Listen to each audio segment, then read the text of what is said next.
Thank you for being here. A special thank you again to Dr. Trent and the Museum of African American History for hosting us. It is great to be here, not only as Congresswoman for the Massachusetts 7th, but also as someone who married the love of my life in this very sanctuary almost 11 years ago. That was one of the happiest days of my life. But today, I stand here in a somber moment of urgency. We're witnessing a direct attack on our nation's history, on our shared history. Donald Trump and this hostile white supremacist administration are trying to erase our shared history and the documented stories of marginalized communities, attacking institutions like the Smithsonian's American Art Museum, American Women's History Museum, and the National Museum of African American History and Culture, also known as the Blacksonian. These attacks are about more than museums. They are about silencing our voices. They are about erasing our contributions and denying the truth of who we are as a nation. And when I say that this administration is anti-Blackness on steroids, I mean it. But here in Boston, we stand firm. Our museums, our cultural institutions are the keepers of our collective history. They preserve the stories of struggle, of triumph, of resilience, and of brilliance. As you just heard, we convened this listening session to highlight the incredible work of these cultural institutions, to quantify and humanize the impact of these disastrous policy and budgetary decisions made by this White House, and to make it plain to anyone and everyone that Black history is American history, women's history is American history, AAPI history is American history, LGBTQ plus history is American history. And in fact, in this very moment of resistance, this is American history. No amount of censorship or whitewashing will ever change the contributions that have been made. To be clear, this harmful executive order and funding cuts hit home for us. So while my colleagues and I will hold this administration accountable for their attacks on the Smithsonian museums in DC, we know that the gems that we are lucky enough to that call the Massachusetts 7th their home, the Museum of African American History, the National Center for Afro-American Artists, the Immigrant History Trail, and the 4 worker statues are under attack here too. I'll let these partners and community builders speak to what is on the line if we don't stand up for our museums. But we are here at the federal, state, and municipal level to honor the contributions they have made, to stand up and to speak out. Because what I want fundamentally is for every single person to walk into our museums, from the Smithsonian's in Washington to the African American History Museum in Boston to other museums in Massachusetts and beyond, and see our collective accurate history on full display. And while we'll keep fighting from Capitol Hill to Beacon Hill to City Hall, I just want to encourage everyone to support these institutions. Come and immerse yourself in the exhibits and artistic expression that this White House is so hell-bent on erasing. These artists, curators, exhibits, and history contribute to not only the cultural soul of this city and Commonwealth, but to our local economies. We have their back, and they have our gratitude. And with that, I will invite Mayor Wu to the podium. Thank you so much, Congresswoman Pressley, for your continued relentless focus, protection of all of our communities, and your leadership in a moment where we very much need voices calling out what's right. I am so grateful to all those who joined the roundtable that you had convened. Thank you so much to our hosts here and all of the partners who spoke and shared their perspectives. I also want to, in addition to some of the partners that you will hear from, I also want to thank and lift up the colleagues in government who were part of this. So Madam Clerk Allison Cartwright, City Council President Ruti Lujen, and City Councilor Sharon Durkin, and all of our colleagues, thank you, as well as the leaders from the Mass Cultural Council, Chair, and thank you so much. We spoke about how the institutions here in Boston, even as we are standing united, are still having to face difficult, often impossible choices. We've heard of local nonprofit organizations who are now having to make a tremendous shift in how they plan out the financial sustainability of their operations. And here at this very museum, the impact's already being felt immediately, which I'm sure you'll hear in just a little bit. The City of Boston as well. Just last week, we joined a lawsuit against the Trump administration for funds that are relied on every single year to address housing instability and homelessness that now had come with provisions where if you sign on the line to access these annual funds, you'd have to commit to not serving and excluding specific populations, community members who are at the core of not just the work that we do, the services that we provide, but who we are and the values that we share. And so we have pushed back. I'm very glad we were able to have as the first step a temporary restraining order against that set of conditions so far, and we will continue that fight and many others at the city level. And we are here to stand with all of our institutions. Boston has always been a community that has stood up even when it was difficult, even when the political headwinds were pressing back against us, and we have reshaped the course of history. We are in the midst of our 250th celebrations as we mark the lead up to our country's birth, 250 years since our country's birth, and this city and this community's role in that. We are telling the full story of this community's role in that. And we will continue to tell the full story of this city's involvement in all the major social justice movements and fights to lift up and course correct our forward movement as a society and as a country. We know what the Congresswoman has been leading on is true across all of Boston's history. Black history is American history. In Boston, we know that erasing your mistakes only guarantees that you'll repeat them, and hiding parts of the truth you don't want to see isn't leadership, it's cowardice. Real leaders don't fear our history. We study it. That's right. And we make sure that everyone in our community has the access to be able to enjoy, be part of, and shape that history. So I'm so grateful to the institutions here in Boston who do this work and who have been part of making sure our country has access to these amazing treasures, reminding us where we've been, what we've done, and what work remains ahead. To undermine these institutions, these treasures, is to undermine the future of our country and the education of all of our community members. And we know what kinds of leaders don't want an educated public. But here in Boston, we've always subscribed to a different kind of leadership. One where we don't slash funding for education, innovation, research, and critical services and pretend that that is efficiency. One where we don't see diversity as a threat, but as our strength. And one where we don't lock the doors to our cultural institutions, we throw them open.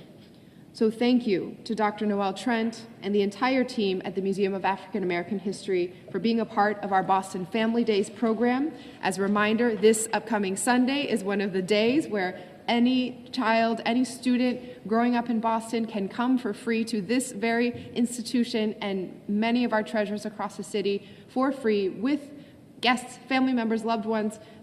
Go check that out. We will see you here. We know that this is important to make the rich, complicated, truthful history that lives here available to our young people and to our families for free.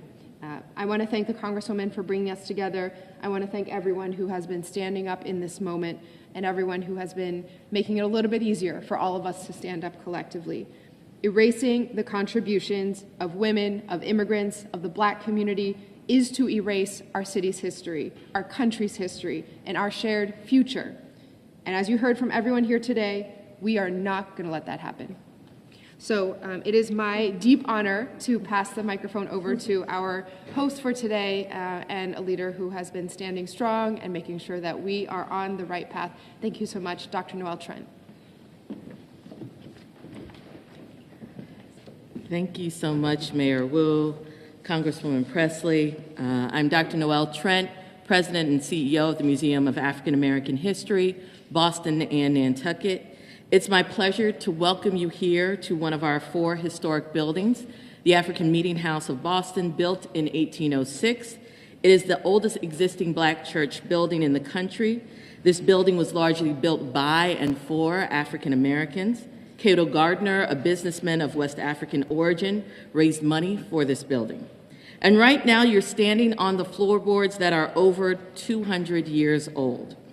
In essence, every person who walks in this building is literally walking in the footsteps of history.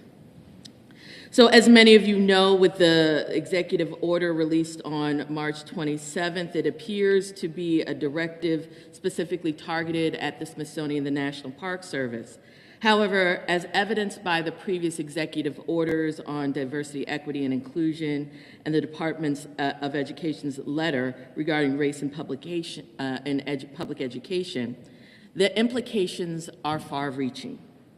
On April 10th, we received official notice from the Institute of Museum and Library Services that our $500,000 capacity building grant, which would have funded school programming, was terminated. The letter cited our work no longer serves the interest of the United States. We respectfully disagree with that statement. Ma not only stands as a living testament of Black people who were not only present, but instrumental in the creation and advancement of this nation, but also reflects a long history of multiracial coalitions that fought for justice. Here, in the African Meeting House of Boston, the Massachusetts Colored Association, an early Black abolitionist group, gathered. Here, William Lloyd Garrison founded the New England Anti-Slavery Society, an abolitionist group that would shake the nation. Here, Frederick Douglass spoke. Here, people gathered despite their limited disposable time and money, with a belief that despite what the society said they were human beings and they had a voice. Here, ordinary people moved mountains. As an independent African-American museum, we were founded by Sue Bailey Thurman, an activist who believed that in the midst of the civil rights movement, history mattered. This history mattered. We reflect the generations of people within the Black community who preserve the history through oral traditions, historic buildings, arts, and objects. The unwavering commitment of community historians and scholars, individuals like William Still and Zora Neale Hurston, who recorded people's stories and experiences. George Washington Williams, William Cooper Nell, Leah Amos Pendleton, Anna Julia Cooper, and others who wrote the first histories chronicling people of African descent in the Americas. And for more than a century, academic research has generated new scholarship on the African American experience, challenging the dominant narratives. Our story is not unique. We reflect the journey of culturally specific institutions across the Commonwealth and the country, whose story is rooted in the community and who've had a direct effect on who we've become as a country. The efforts we see today are designed to marginalize, demean, and destabilize this institution and others like us. We will not be erased. We will not be erased. We will continue to fight for the preservation, conservation, and interpretation of the contributions of people of African descent in New England, because this museum stands as a beacon of truth, resilience, and cultural pride. Yes. It is where people of every age and experience come to learn the real, often untold stories of African American struggle, triumph, and contribution to American history. We are grateful to the support that we've received from our elected officials, and we reflect on the quote by Frederick Douglass, "Power concedes nothing without a demand. It never did, and it never will." We may live in uncertain times, but just as the Black communities of Beacon Hill and Nantucket persevered in the face of adversity, we too will press forward. We will not be erased.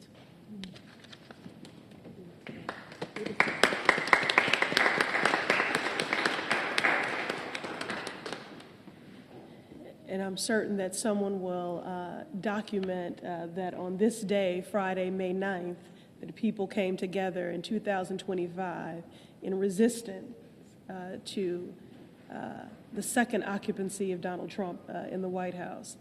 So this is a history-making moment as well as we stand on these wooden planks 200 plus years old. Now, someone who is living history, and a great scholar and luminary and just beloved by us all, Dr. Barry Gaither.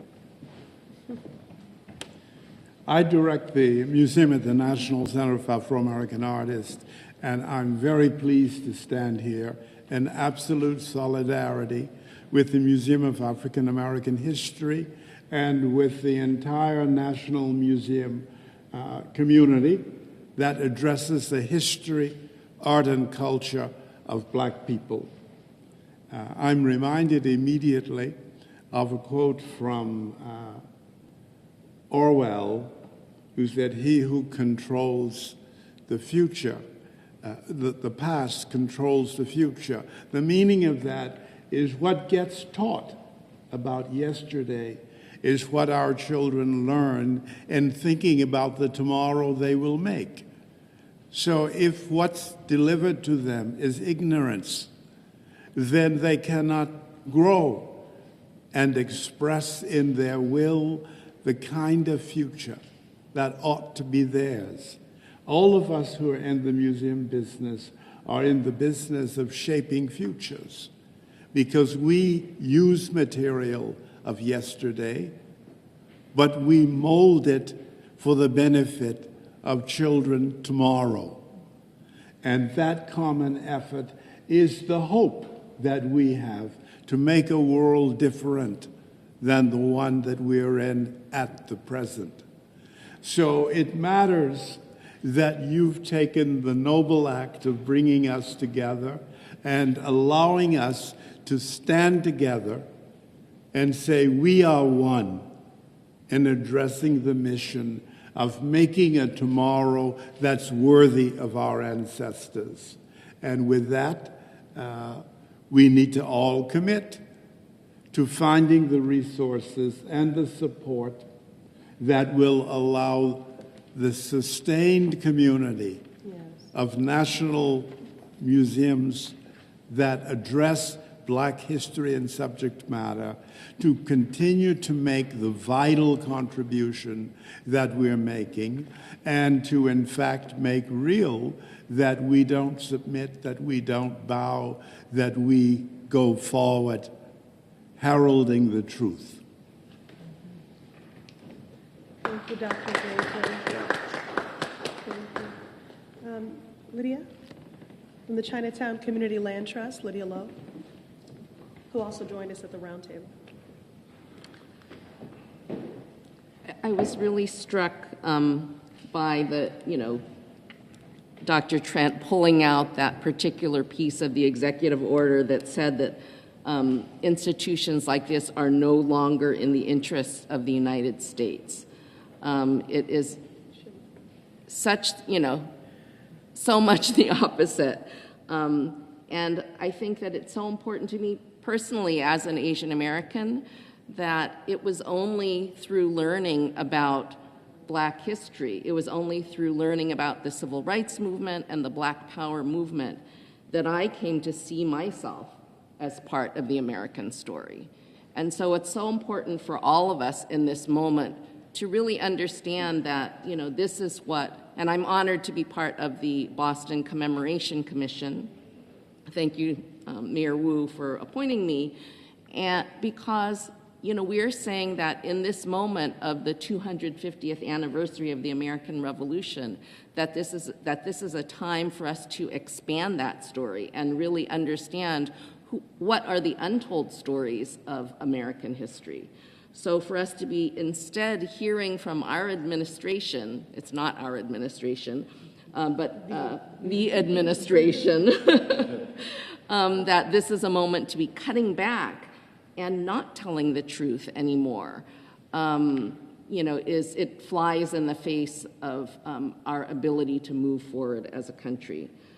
So I just think that it's very important to be standing here with Dr. Trent, with the Congresswoman, with the Mayor, with everybody to take a stand for this institution, to take a stand for all of our stories which may not have museums yet, or which may not have entered institutions, but which we're looking towards the future to encompass us all, and to say that we're not standing for the fear that is being engendered by these millions of executive orders to say, this is what you can teach, this is not what you can teach, this is what is allowed to be part of the truth, this is not what's allowed to be part of the truth. You're allowed to be here in this country, you're not allowed to be here in this country. That is not what the United States is about, that's not what our story is about, and we have a lot of work to do for the future. Thank you, Lydia. Thank you. Thank you. Well, I don't know if anyone has any questions. I'm eager to get to participate in the AI Frederick Douglass Immersive Exhibit here at the museum, which I'll be having that experience momentarily. But before we get on with the rest of our day, if there are any questions. What can you and your colleagues do down in D.C.? You're in the minority. How can you push your agenda? Specific to this issue? This issue or any of the other issues you guys are fighting about and having meetings about and hearings and roundtables about? Sure. Well, on this issue specifically, again, the prompt for our convening today is a letter that I've led on to the Inspector General of the Smithsonian demanding an investigation into the impacts of Donald Trump's executive order. The Inspector General, again, many of them have been fired, but this is one of the few that remain standing. And so they will have to respond to Congress about the implications of this executive order. And again, it has a reverberating impact on the 200 affiliate Smithsonian throughout our country. So transparency, oversight, these are essential things for us to do. That work I'm doing in partnership with Paul Tonko, who chairs the Museum Caucus in the House of Representatives. So that is one thing that we're doing, and that letter, that prompt, is also an organizing prompt because, it is important that we are rejecting and resisting and organizing at every turn. But writ large for the Democrats, our defensive strategy is litigation. We are working to combat the lawlessness and the hostilities of this administration with the rule of law, which is why we have been winning a number of the federal court cases, because this is a rogue and lawless president. He's not trying to do anything, or occupant. He's not trying to do anything through the legislative process. He keeps doing these fast and furious executive orders, throwing one angry noodle after the next at the wall to see what will stick. But most of these are an abuse of power, which is why I continue to use aggressively my role in the Committee on Oversight to conduct real-time oversight so that the Trump administration knows that these abuses of power will not go unchecked. So the Democratic strategy is one of litigation. It is one of legislation. If you take, for example, these threatened Medicaid cuts, we have a discharge petition at the desk right now, which will force a vote. It's called Hands Off. Today we're saying hands off our museums, but we have a discharge petition which will force a vote, hands off Medicaid, hands off SNAP. The Republicans have been, they're cowards. They refuse to host town halls in their districts. I have constituents from their states reaching out to me because they can't gain access to their own member, like a 70-year-old hospice nurse named Mary, who wrote me because she can't get an answer from her own Republican representative, advocating on behalf of her autistic son, Sean, who relies on Social Security and Medicaid. She recently was told to report to the office. She's very concerned about what they'll tell her about those essential, those life-saving benefits. She says if Social Security and Medicaid are cut, it will be a death sentence for my son, who is nonverbal, who cannot be left alone, as it would be injurious to him. So they're running scared. And so we have to make them wear this harm, that people are very clear. You are living under, your life is in limbo. Your livelihoods are being threatened. Your lives are being disrupted and upended. People are being disappeared from your community. And who's responsible? Donald Trump and a cult of cowards, my colleagues across the aisle in the House, who are being complicit in this harm. So we have to make them wear it. And so we have this petition to force a vote, hands off Medicaid and SNAP. They said they won't vote for a budget that cuts Medicaid and SNAP. There are 80 million Medicaid recipients in this country. That is the only way they receive health care, for their asthma medicine, for their blood pressure medication, for prenatal care. It's the only way. So let's see how they'll vote. So our strategy is litigation, it's legislation like hands off Medicaid, hands off SNAP, forcing them on the record, holding them accountable. It's agitation, and it is mobilization. And you see that from the Stop the Oligarchy tours with Senator Sanders and Representative Ocasio-Cortez, who have been in places like Idaho with tens of thousands of people showing up, who want a government that defends families and not billionaires. It's the hands-off rallies that we had here with 100,000 people in the city of Boston. So they're flooding the zone. We have to flood the zone. We have to match their energy, and we have to demonstrate that we do not accept this dystopian, dark, white supremacist vision that Donald Trump has for this country, that we do not accept it as an inevitability. And we will reject and we will resist it at every turn. And that's why we're here today, because the actions, this executive order, Smithsonian executive order, as I said, it is anti-blackness on steroids. It has damning things in it, such as insisting that race is biological, that it is not a social construct. This is the same opinions of the Ku Klux Klan. And so we're here today in defense of Smithsonian's, but all of our institutions are artistic and cultural institutions. So we're doing everything because they're doing everything. Yes? So I'll get with the review one. They're looking at proposing just complete elimination of the NEA and the NEA. Is that even possible? And what does it look like when you attempt to deconstruct an agency that funds so many organizations nationwide, especially in Boston, which we wrote about earlier this week? I mean, how would that impact? I think the conversation you also mentioned was they're all going to foundations. The foundations only have so much money. So if everybody's going to philanthropies, what does it look like? Again, the majority of the actions by the Trump administration have been reckless and they have been lawless, which is why our best defensive strategy remains in the courts, and we continue to be successful in blunting a number of these harms, slow rolling them or stopping them completely. I'm so grateful not only to the leadership of our governor and our mayor, but certainly of our Attorney General, Andrea Campbell, who has joined a number of lawsuits in defense of our values and the constitutional rights of every person who calls this country home. So that remains our best defensive strategy. Again, most of what they're proposing is unlawful, but it still has a chilling effect. So whether it becomes a reality or not, as you see with the Smithsonian executive order by the Trump administration, the funding cuts, the content mandates, they have a significant trickle-down effect on local museums and cultural organizations across the U.S. So that is true for any issue. For example, the Department of Education, that is only Congress has the authority. You cannot just randomly stand up things like this so-called Department of Government Efficiency. Neither can you just unilaterally dissolve and dismantle federal agencies. You cannot do that. But what he is doing is slowly gutting, eroding, and degrading what those agencies can do. So even if the building still exists, if you're doing indiscriminate, massive layoffs of people, and you cannot reach anyone around your loans, or you cannot get help from Social Security, or you cannot access a grant, that is ostensibly the same thing as dismantling it. But it is unlawful. It is unlawful. And again, with this flood the zone strategy, this shock and awe strategy, they mean to overwhelm us in such a way that it becomes increasingly challenging sort of where the pressure points, because we're just having to fight to preserve and to protect everything.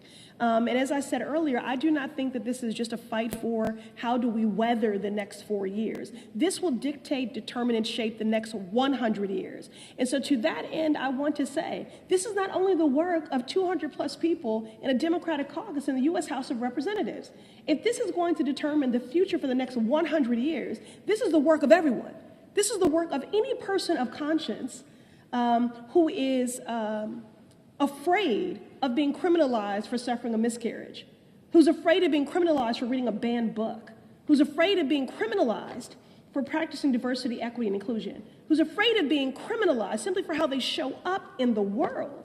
Everything is at stake in this moment, and it's going to require all of us to resist these daily and layered assaults. I could just follow up. Yeah. In terms of just state and city affairs, I mean, litigation at the federal level is slow moving, but it's effective. True. To the point. What do local folks then do if the organizations are just trying to get to that next grant, right? If they were waiting for the end of the fiscal year for this money to come through, and that was not here, since the courts tend to move a bit slower. Yeah. Well, I'll allow the mayor to speak more concernedly to that. But again, I don't accept anything that they offer as an inevitability. And so I'm just, the Democrats are, getting a lot of focus and a lot of attention. But what of my Republican colleagues who have abdicated their responsibility, who have ceded their power, who are being complicit in this wholesale harm? We could stop a lot of this.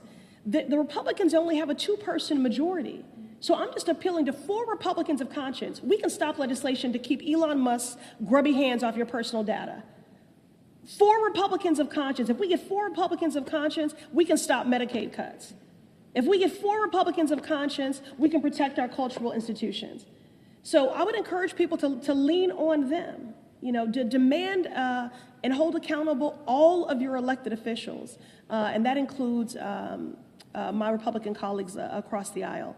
But as for what do our municipal leaders do in this moment when they stand to be impacted by a deficit in federal resources, I'll leave that to our mayor to answer.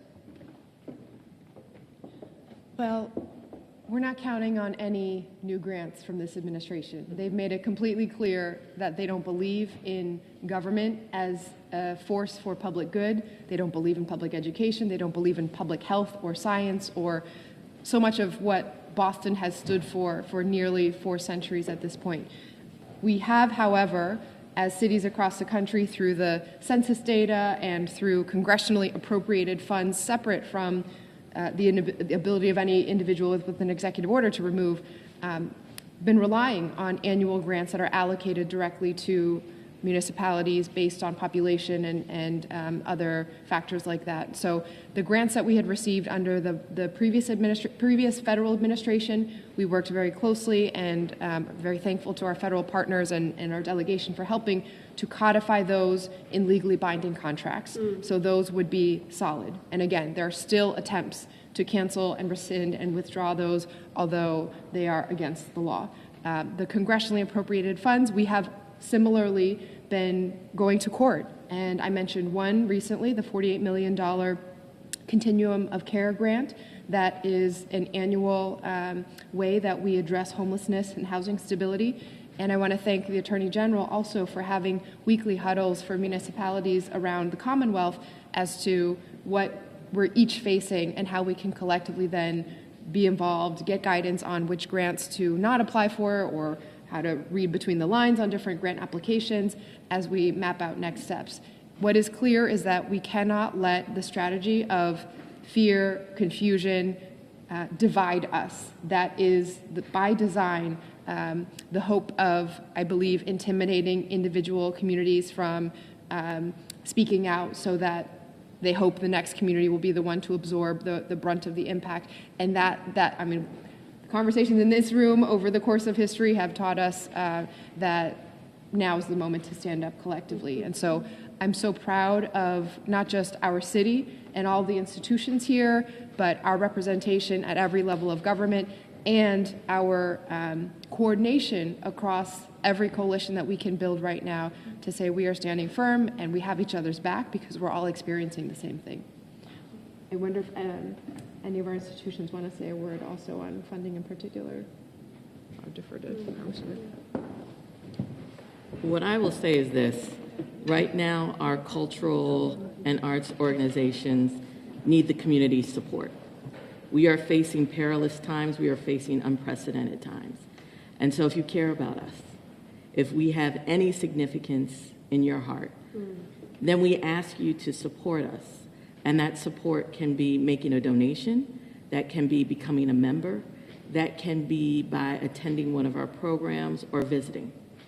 This is the time to show up for us because we need you.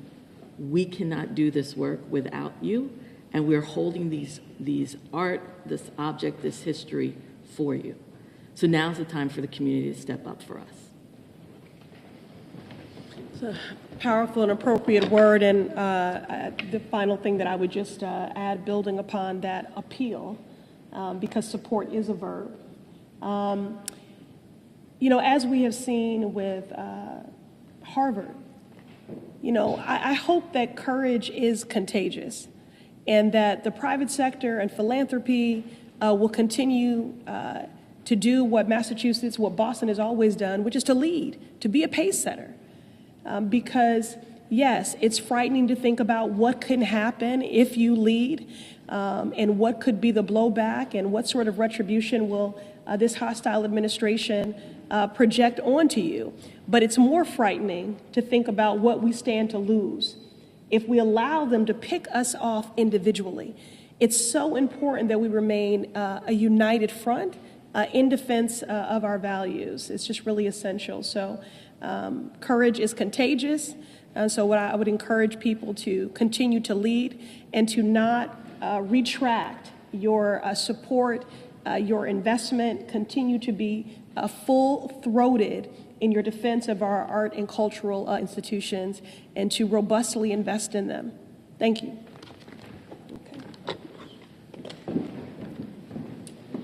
Thank you. You're such a gift. You're such a treasure.